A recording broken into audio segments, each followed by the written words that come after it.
dengar nih ya, sahabat nih, ini pesan penting ya dari Bapak Kepala Cabang. Pasien itu pulang atas indikasi dokter ya, Pak Betul, ya. betul.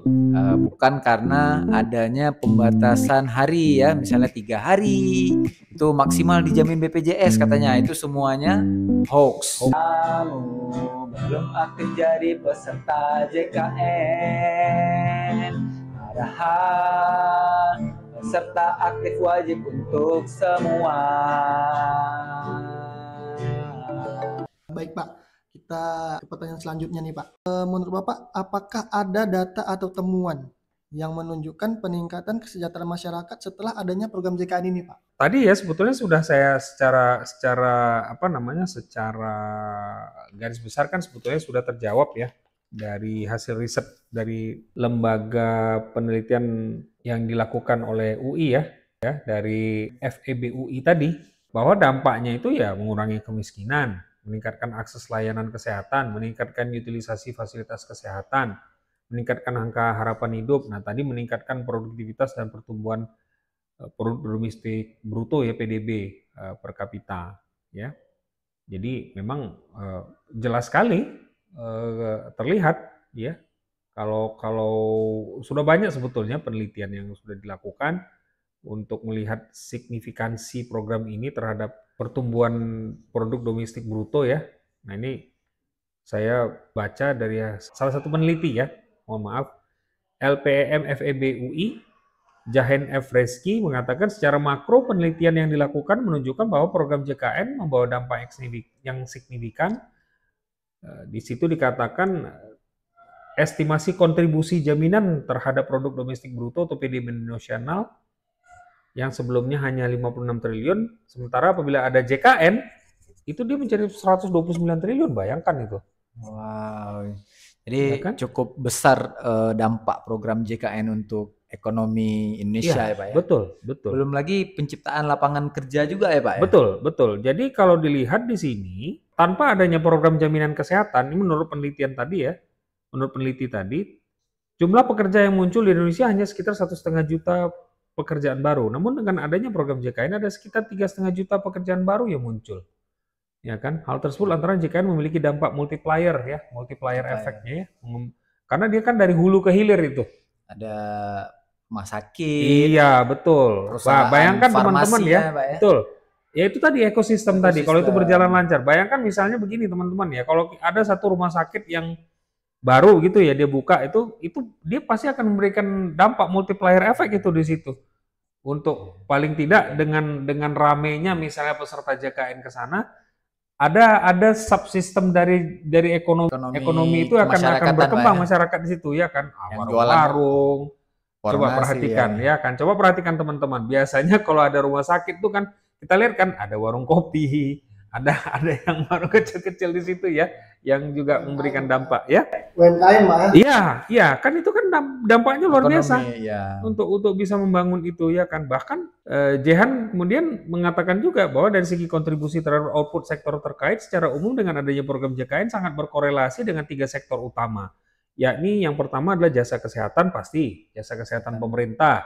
Kemudian kedua adalah jasa kesehatan pihak sosial swasta. Kita kan juga sudah bekerja sama juga kan dengan beberapa rumah sakit swasta. Gitu, Pak ya. Dan terakhir adalah industri makanan minuman. Nah, tadi yang saya ceritakan tadi, ya kan? Bayangkan itu kan multiplier efeknya tuh kan untuk bisa memberikan dampak terhadap ekonomi secara keseluruhan untuk Indonesia. Nah, jadi Pak, tadi udah dijelaskan panjang lebar juga ya, tadi Indonesia dengan yang 17.000 pulau ya, 17.000 pulau. Nah, saya pengen tahu nih Pak, jadi untuk yang masyarakat yang berada di pulau-pulau terpencil tadi nih Pak, itu sekarang dengan adanya program JKN, akses mereka untuk fasilitas kesehatan tuh seperti apa Pak? Iya, jadi sebetulnya juga BPJS Kesehatan bersama-sama dengan Kementerian Kesehatan kan juga melakukan semacam monitoring evaluasi dan pembahasan kajian-kajian juga ya, bagaimana memberikan layanan terhadap daerah-daerah terluar ya, yang jauh, kemudian akses layanan kesehatannya pun terbatas begitu ya, dan tenaga kesehatannya juga terbatas juga. Nah, jadi memang tentu kita bersama dengan Kementerian Kesehatan tuh ada macam-macam daerah khusus ya, perlakuan khusus terhadap daerah belum tersedia fasilitas kesehatan memadai namanya, DBTF MS ya singkatannya begitu kan. Nah itu BPJS Kesehatan juga memberikan kompensasi di situ ya. Nah, kemudian teman-teman mungkin kan pernah tahu ya, kita sudah bekerja sama dengan Rumah Sakit Terapung yang pernah berjalan memberikan layanan di beberapa titik layanan yang jauh dari pusat-pusat sentra-sentra layanan ya di pulau-pulau ya kan. Nah ini tentu bagian tanggung jawab dari program jaminan sosial itu sebagai pengelola kan kita harus memberikan tanggung jawab, menunjukkan kita juga berkontribusi, kita bertanggung jawab untuk bisa memberikan layanan kesehatan tadi kepada masyarakat yang jauh ya. Kalau istilahnya dulu apakah dari Sabang sampai Merauke, dari Pulau Rote sampai Pulau Miangas gitu ya kan. Ya Pulau Miangas itu kan jauh sekali tuh dari kalau kita lihat di peta ya. Di peta itu Sulawesi Utara dia sudah hampir berbatasan dengan Filipina gitu. Tapi tetap bisa kita hadirkan layanan kesehatan itu di sana. Jadi tentu masyarakat tidak perlu khawatir ya. BPJS Kesehatan itu berkomitmen dan bertanggung jawab penuh untuk bisa membantu memberikan kepastian masyarakat di wilayah yang sulit dijangkau tadi untuk bisa mendapatkan manfaat layanan dari program jaminan kesehatan nasional begitu. Kalau untuk pelayanan nih Pak, untuk yang di desa dan di kota sama aja nggak sih Pak untuk pelayanannya? Oh sama. Tidak ada perbedaan. Justru kan sebenarnya hadirnya asuransi kesehatan sosial itu kan itu tadi. Dia kan memberi peluang yang sama, memberikan hak yang sama ya. Apakah dia masyarakat mampu tidak mampu, dia mendapatkan hak yang sama kan. Benefit yang diberikan juga sama. Dan tidak boleh ada perbedaan. Kalau asuransi sosial itu dia tidak boleh membeda-bedakan. Ya kan? Berbeda tadi dengan yang asuransi komersial ya. Asuransi komersial kan memang dia ada manfaat yang bisa kita beli dengan nilai tertentu, tapi kita bisa mendapatkan pelayanan yang lebih begitu. Tapi kalau asuransi kesehatan sosial, karena dia skemanya asuransi sosial, tentu tidak bisa kita memberikan pelayanan yang khusus hanya untuk orang-orang tertentu, ya kan? Justru karena itu tadi kan filosofinya kan dia kan membuka akses, semua masyarakat bisa mengakses dari level manapun dia, dari level sosial ekonominya manapun dia tetap harus bisa mengakses. Nah, tentu dengan benefit yang sama dan komprehensif. Jadi tidak perlu khawatir masyarakat, tidak ada pembedaan, semuanya sama. Apakah yang sekarang dia memegang hak rawat inapnya kelas 3 dengan hak rawat inap kelas 2 dan kelas 1, benefit yang disampaikan sama. Iya, memang ada juga pertanyaan kenapa sih program jaminan sosial kelas rawat inapnya masih ada di Indonesia ya. Tentu ini kita berupaya mencoba untuk memberikan pilihan, tapi tetap pilihan itu benefit yang diterima tuh sama gitu ya, haknya sama. Ya, contohnya masyarakat miskin pemegang kartu PBIJK yang statusnya PBIJK, penerima bantuan iuran jaminan kesehatan yang dibiayai oleh negara, Kementerian Kesehatan, kelas 3 rawat inap.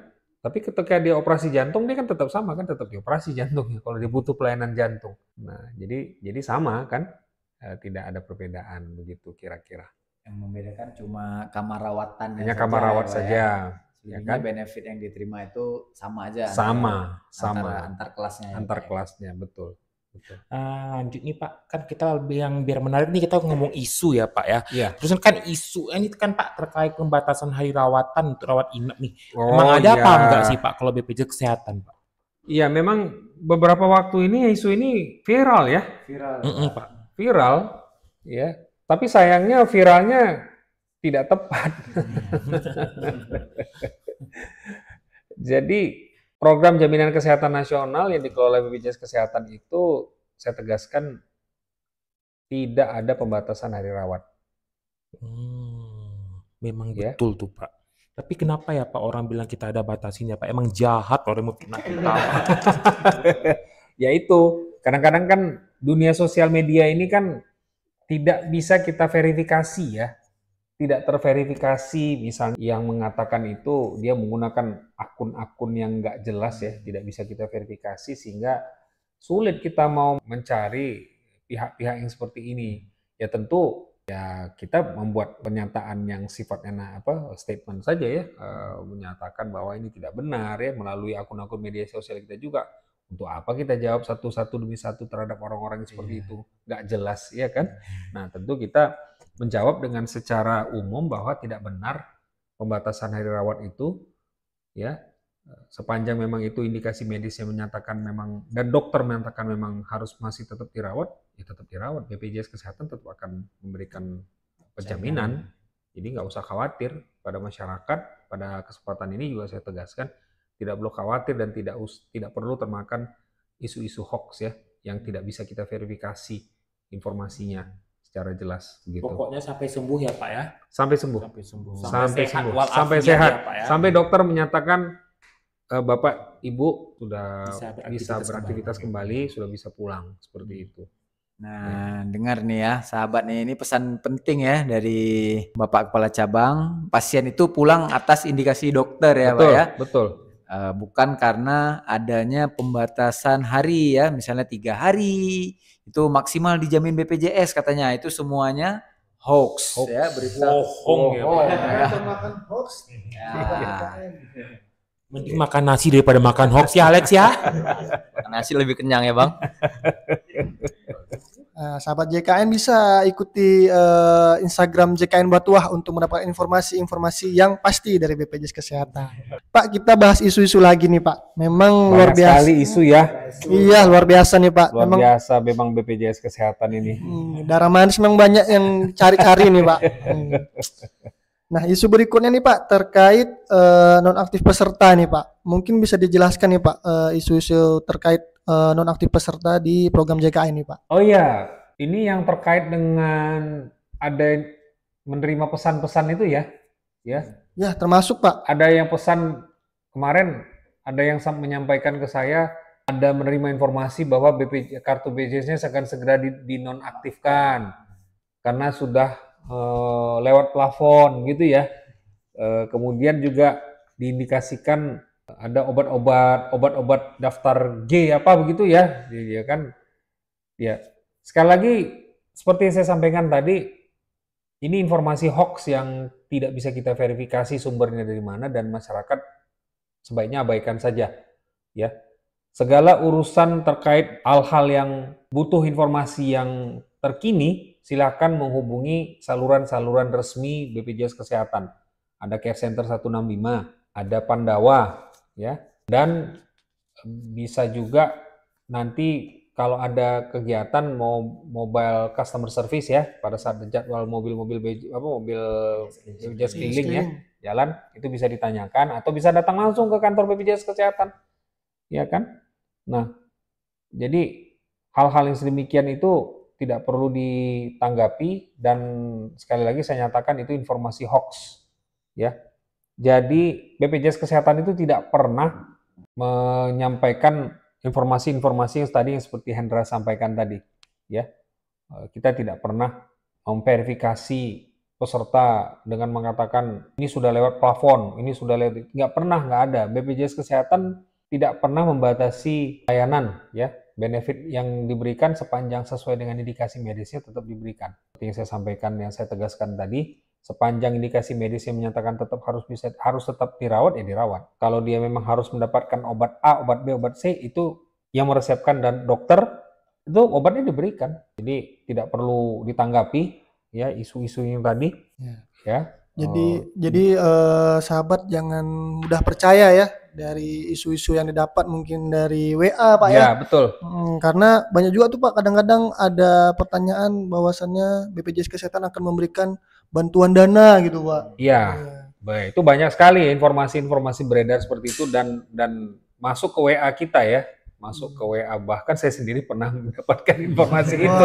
Bapak pernah juga ya Pak ya? Pernah. Ya kan? Dia belum tahu yang di WA-nya orang BPJS Kesehatan gitu ya. Salah target ternyata. Salah target gitu ya kan. Iya, jadi sekali lagi manfaatkan saluran-saluran komunikasi resmi BPJS Kesehatan untuk mendapatkan layanan informasi.